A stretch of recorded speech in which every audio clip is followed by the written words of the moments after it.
My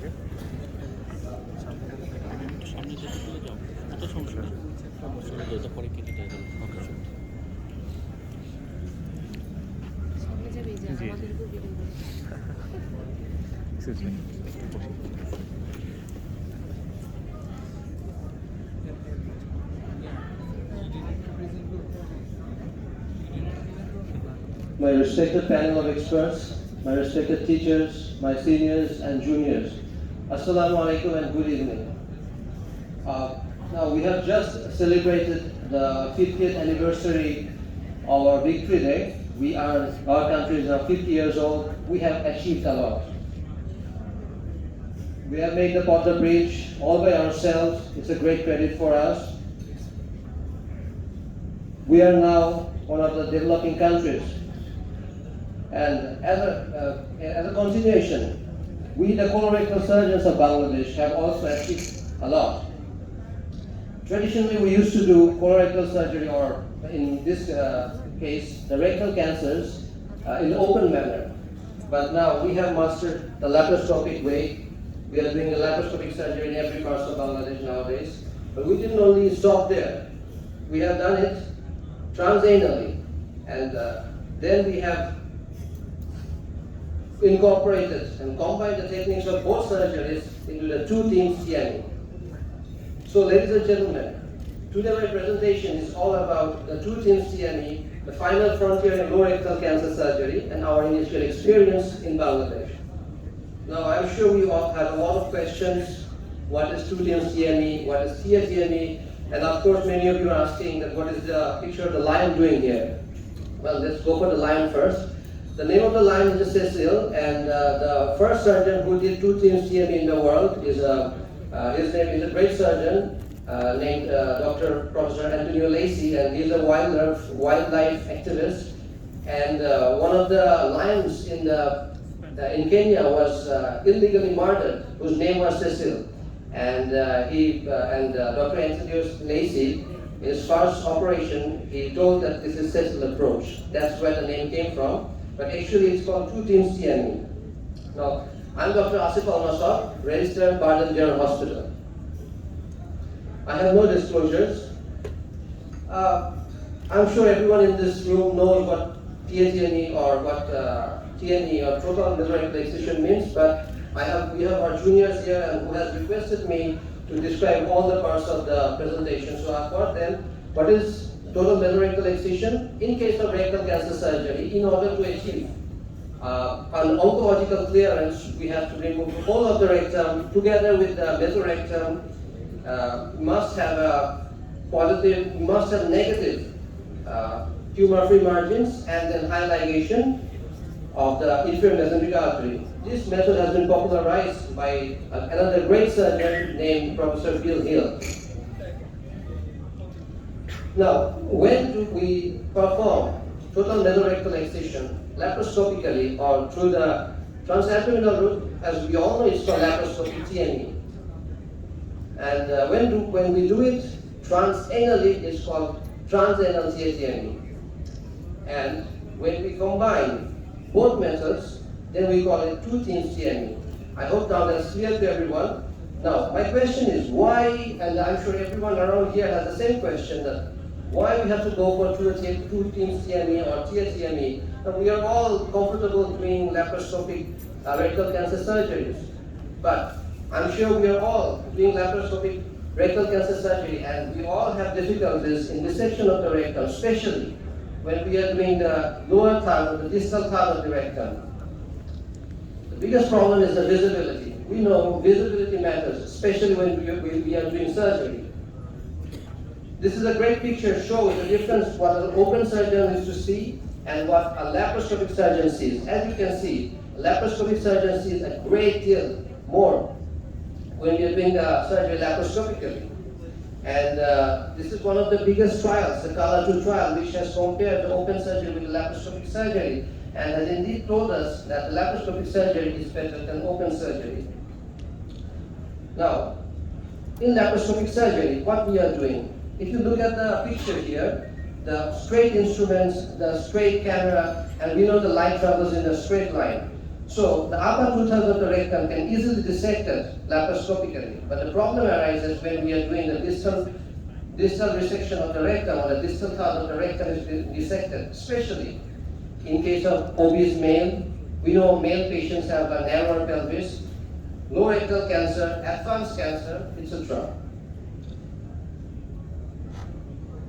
And this has also been proven by this article in British Journal of Surgery, which concludes, as you can see over here, that in post-operative MRI, inadvertent residual mesorectum will commonly found in many cases. So all the great surgeons of this, came together and tried to find a different way, different method. What can we do for the lower third of the rectum? And they came up with transanal TME. Now, if you look at the picture here, you'll see again there's another problem. When you're approaching transanally, the lower one-third of the rectum can very easily be dissected. But the problem arises when we go for the upper one-third of the rectum. That's when the angulation arises. So the problem was very simple.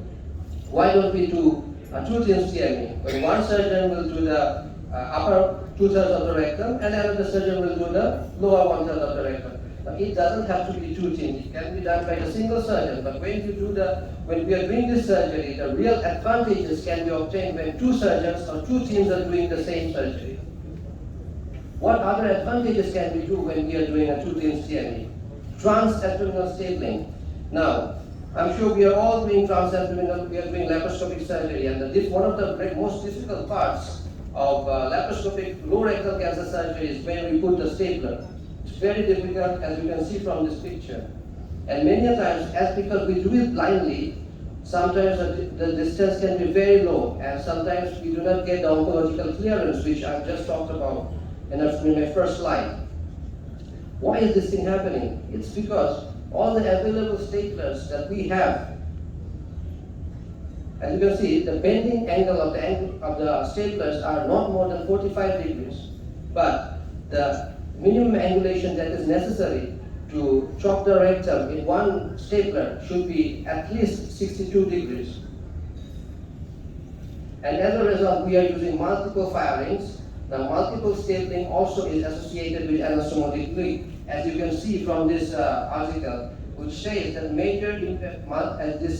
multiple stapling has major impact on the anastomotic leak rate of low rectal cancer surgeries.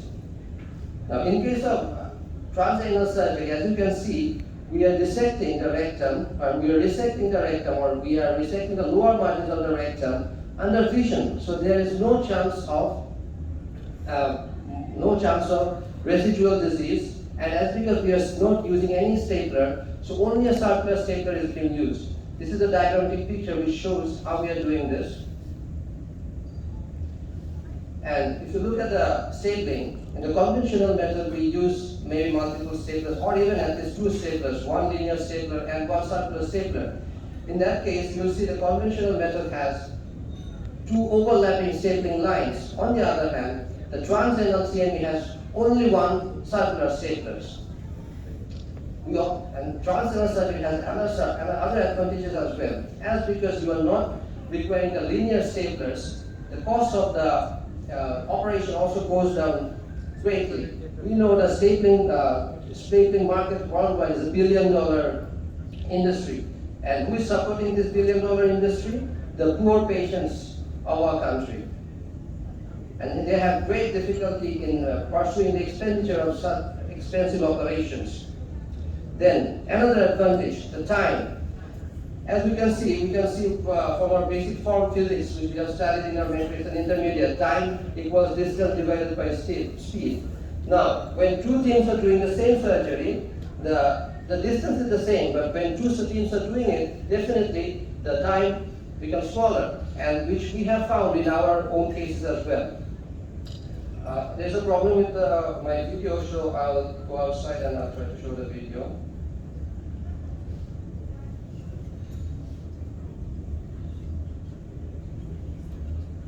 Okay, I'm sorry for the video because I've just compressed 4 hours into 1 minute. So if you don't understand, I will give you a better video later maybe. Now, as you can see, we are doing a high ligation of the inferior mesenteric artery. If you see, there's a lymph node at the almost near the aorta, and we have to remove that. So we are doing all lymph nodes must be removed. Then we always mobilize the splenic flexure. As you can see, the splenic flexure has been reached. Then the upper surgeon is doing the upper part of the dissection, of the abdominal dissection. Now here we are using a gel port. Now this is very, very cheap. You don't have to worry about it. This is just 2,000 to 3,000 taka. This is very cheap, and it's available to most of the providers in Bangladesh. As you can see, the rectal cancer can be seen, and under vision, bursting suture is being taken. Then we start our dissection. Now in this case, I would suggest that if you have the availability of a 3D scope, it is very helpful. But if you don't have it, it's not impossible. You can use other scopes as well. So dissection is being started. Then we continue upwards. As you can see over here, the light from the abdominal surgeon can be seen. The abdominal part of the dissection has been reached. There you can see the abdominal surgeon has the abdominal camera can be seen, and this is what you can see from the abdominal side. The anastomosis is slightly differently done. I don't have the time to describe it, so maybe some other day I will describe it for you guys. Always remember, orientation should be, and this is the donuts. You can see the lower donut is, the distal donut is bigger than the upper donut. This usually doesn't happen, but in this one, if you do the TATME, this is exactly what happens. This is the advantage of this surgery.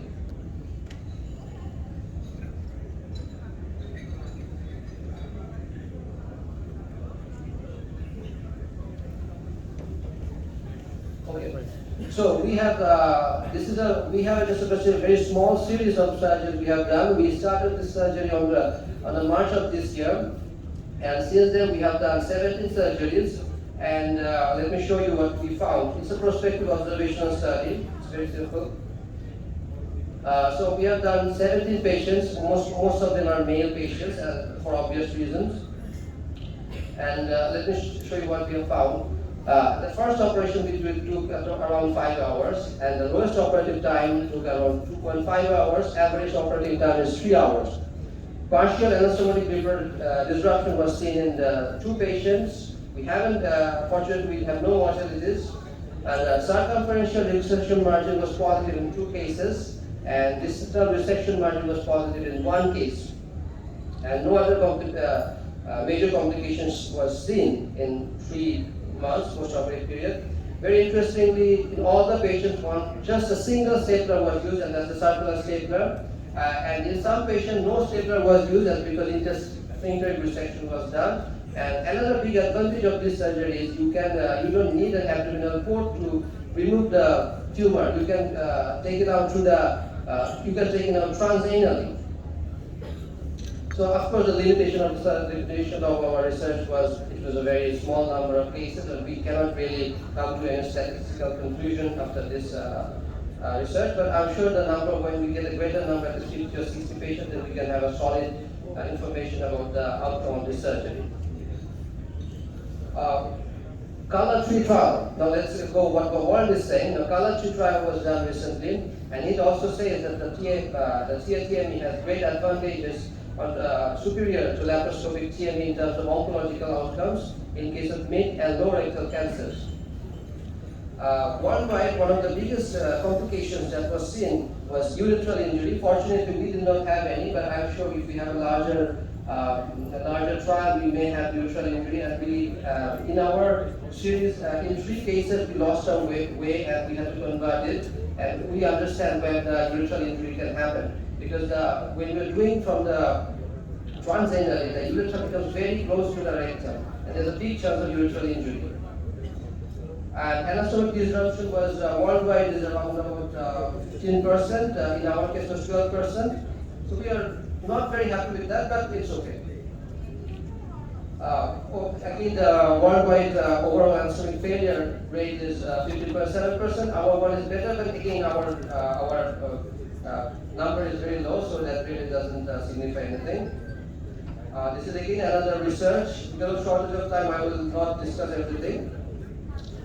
This is worldwide research has been done in the country trials and what are the outcomes of different kinds of surgeries, comparing the TATME with laparoscopic TME, and the outcome was quite similar to what we have found in our own country.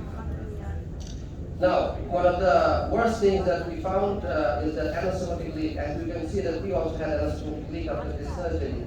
And as a result, when this surgery, the transanal TME has been suspended in Norway. Now we know, we found out what is the reason behind it. It's because of this is the reason behind it. Many of the young surgeons using this surgery without any proper backup, proper study or proper training. You can see from this picture that many of us are YouTube surgeons. We have learned our surgeries from the YouTube and then we proceeded into surgery. But of course, before doing any surgery, especially if you're doing a cancer surgery, you must have proper training and proper experience. Without that, you should not start any surgery related to cancers or any surgery in that matter. Now, this is the structured training course, the self-learning, caliber workshop, proctorship, and then individual practice. So this is what we have to do. I don't think the video is going to come, but it's okay. Logical objective of any standard rectal cancer radical operation. We are talking about the cure of rectal cancer. So as you can see, the great rectal cancer surgeon, Bill Hill, a legendary surgeon worldwide, and he has also supported that transanal TME is one of the best operations for the cure of rectal cancer. Now, of course, many of us are thinking this is a very difficult procedure, very expensive procedure, and I don't want to go for this. I would agree with you, but then again, I have got another quote from the great American President JFK, he took us to the moon, and he said, "We choose to go to the moon in this decade and do other things, not because they're easy, but because they're hard. So we must be able to take the challenge." Now, at the end of the day, my conclusion is, I'm not saying this is the best technique, I'm not saying this is the only technique, and I'm not telling anybody to you that you must follow this technique. All I am saying is that I have tried this technique and I found it to be useful. So I would suggest that everyone should experience this technique and you should try it, and once you try it, then you can come up with your own comments. And I will end with another of my favorite comments: take a method and try it. If it fails, try another. But by all means, try something. Thank you very much.